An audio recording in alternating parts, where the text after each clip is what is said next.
Quand il y a une répétition d'une même phrase, il faut savoir que c'est le cerveau qui bug. Le cerveau bug parce que la malade se sent mal par rapport à quelque chose. Soit elle a mal quelque part et elle peut pas le dire parce que le malade perd les repères à l'intérieur de son corps. Donc il sait pas s'il a mal au ventre, à la tête, aux dents, aux pieds, n'importe quoi. Donc il peut se mettre à tourner en rond sur une phrase ou sur un comportement répétitif. Donc dès que c'est répétitif, ça veut dire signal d'alarme. Ensuite, il faut savoir que quelqu'un qui a la maladie d'Alzheimer ne peut pas vivre seul à partir d'un certain stade. Parce qu'à partir, si vous voulez, il n'y a pas 3 stades dans la maladie. Il y en a 70, il y en a 200, il y en a 2000. Parce qu'un malade fait le parcours inverse d'un enfant.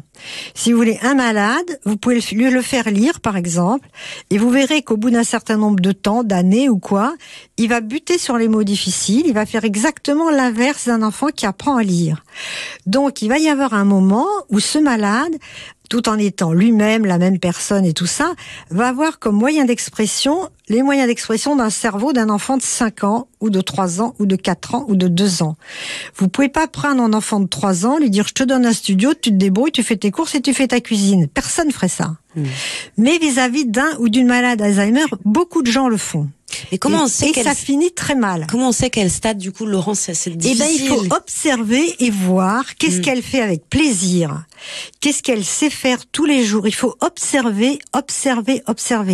À partir du moment, je sais pas, est-ce qu'elle a le gaz? Est-ce qu'on lui a mis des plaques à induction ou pas? Si une personne qui a Alzheimer a le gaz chez elle, c'est danger total. Il faut le supprimer illico. Mais à ce moment-là, elle aura peut-être pas la capacité d'apprendre à cuisiner sur un autre truc si elle n'a pas l'habitude. Donc on se heurte à des problèmes et si on ne va pas les résoudre, si on ne les résout pas, on tombe dans un drame. Et tous ces drames, après, ils sont montés en épingle par les médias, par les associations, en disant « Oh là là, cette maladie, c'est une horreur, c'est une horreur ». Non, c'est pas une horreur à partir du moment où on la gère intelligemment, cette maladie.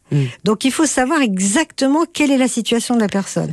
Mais à partir du moment où il y a une phrase répétitive, quelle qu'elle soit, ça veut dire qu'il y a un système d'alarme dans le cerveau qui s'est mis en place.